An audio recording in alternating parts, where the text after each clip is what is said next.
G'day mate, 40 here. So one thing I love about Americans is how enthusiastic they are. Compared to any other people of which I'm aware, Americans seem more likely to feel free to be naked in their emotions. Like I come from Australia, which has kind of a stiff upper lip British approach to emotions. So if you got really enthusiastic in my Australian upbringing, you'd be accused of raving like a Yank. I remember when I was talking to friends in 1983 about how much I love the movie The Man from Snowy River, my Australian friends would say, "Oh, you're raving like a Yank." And when we would watch American films in Australia in my first few years of life, one thing that made them so different from Australian culture, there was so much more emotion expressed, like so much more enthusiasm and anger and passion. Just Americans much more likely to be naked in their emotions, which is awesome. I came to America at age 11 and I was like, wow, this is great, because for the first time in my life, girls felt free to show an interest in a guy, because even girls would be less afraid to get naked with their emotions. So I love the enthusiasm and the emotional honesty and the passion of Americans. And this came up when Joe Klein writes here in the New York Times book review about a classic work that came out in 1989, Albion Seed, 4 British Folkways in America by David Hackett Fisher. And Joe Klein concludes, "One night in Soviet Moscow, I walked through a feathery curtain of soft, fat snowflakes with a Russian friend. 'This is great,' I shouted. He said to me, 'I wish I could smile the way you Americans do.'" So this one American called Dennis Prager on his radio show after he'd been in Australia, and she said she'd caught a performance at the Sydney Opera House, and afterwards she was the only one in the audience who stood up and clapped. So this standing up and clapping, this being naked in your emotions, this getting passionate and enthused and emotionally open and wearing your feelings on your sleeve, this is distinctive to American culture as opposed to British culture or French or German or Northern European culture. It's got more similarities with, say, Southern Europe. So Mediterranean culture is, I think, even more emotionally expressive than American culture, but certainly Americans are far more expressive emotionally than Far East Asian culture or Anglo cultures. So this Russian dude who said, I wish I could smile the way Americans do, well, his parents had taught him that any stray public emotion could lead you to the gulag. And most Americans have no such fear. Americans, by and large, probably the most free, most resistant to intimidation of any society of which I'm aware. Americans smile, they are combative, they antagonize one another, and they've thrived. So freedom is probably a higher value in the United States of America than any other society of which I'm aware. Now, there are 4 British folkways that profoundly influenced American culture. So for New Englanders, they were profoundly affected by the Puritans, where order was freedom, right? Everything was regulated, right? And people had to report and spy on the domestic tranquility of every family in their jurisdiction. So an honorable person is one who's studious, humble, patient, reserved, and mortified. So this tends to still be reflected in large parts of, say, Massachusetts culture.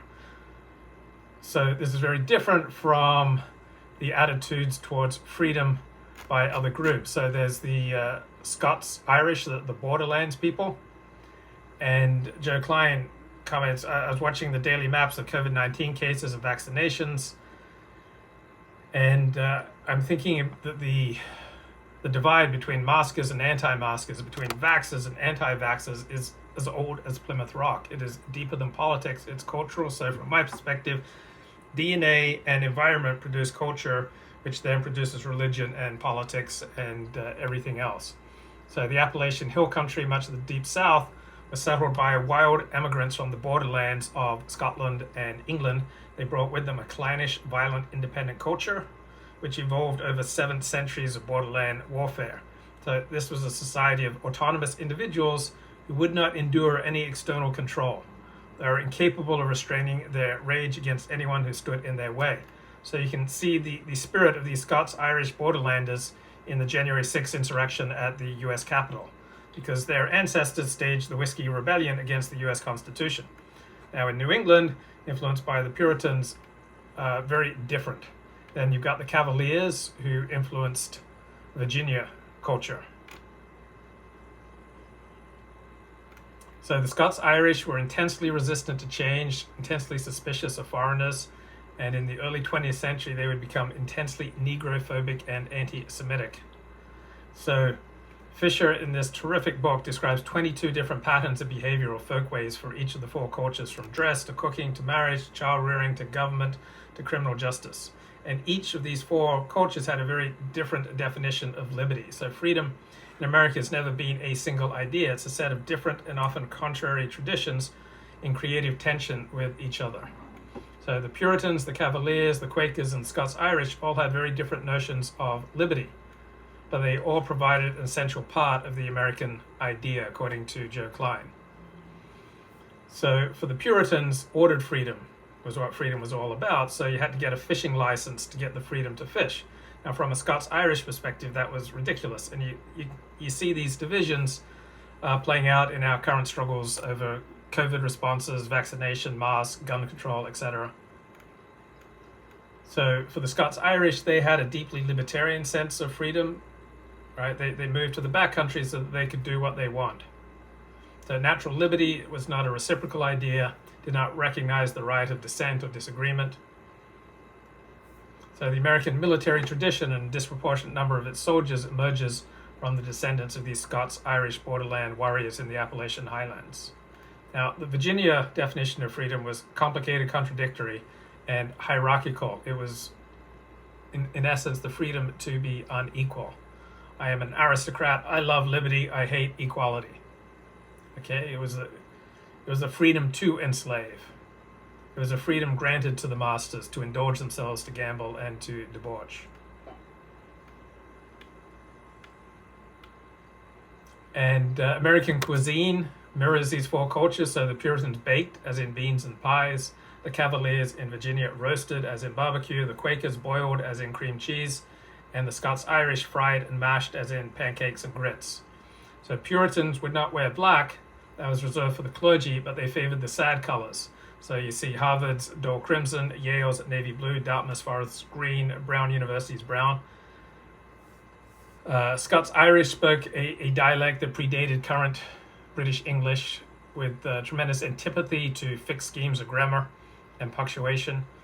And the Quakers created the first political parties in colonial America, and William Penn enjoined them, "Don't be so governmentish." So there is something special about American culture, American emotional openness, Americans' freedom to get naked in their emotions and to, express what they're feeling without, fear and intimidation. Bye-bye.